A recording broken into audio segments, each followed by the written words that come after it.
Il y avait une chapelle qui était, paraît-il, dans un état absolument épouvantable.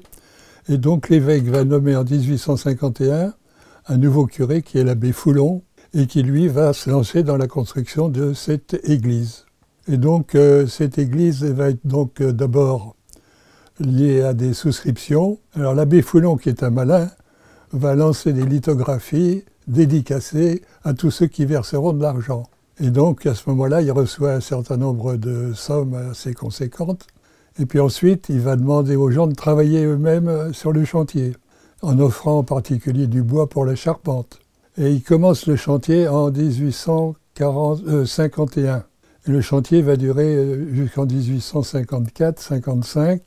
Et le modèle, c'était un modèle néo-roman, un peu copié sur Saint-Jacques de Pierremille à Nantes. On va faire appel aux dons, et en particulier pour le clocher, qui n'était pas prévu dans le devis initial.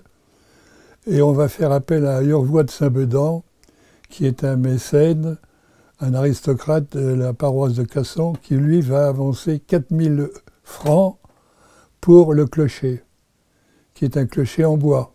Et à partir de là, donc, on va donner en exemple la Chevaleret comme église modeste, mais une pleine réussite. Et l'abbé Foulon, qui est un malin, et qui, après avoir eu des ennuis d'ailleurs avec l'évêché, écrira en 1875 une plaquette « Comment on construit une église ». Alors, les pierres venaient des carrières de la paroisse, on les fait venir également des paroisses voisines.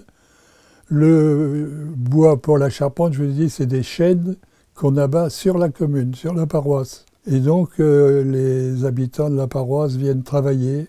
Alors, on voit l'abbé, entre guillemets, soutane retressée, qui encourage ses fidèles à cette participation. Alors, on précise bien qu'on a droit seulement à un petit coup de naule, mais modeste à certaines heures de repos.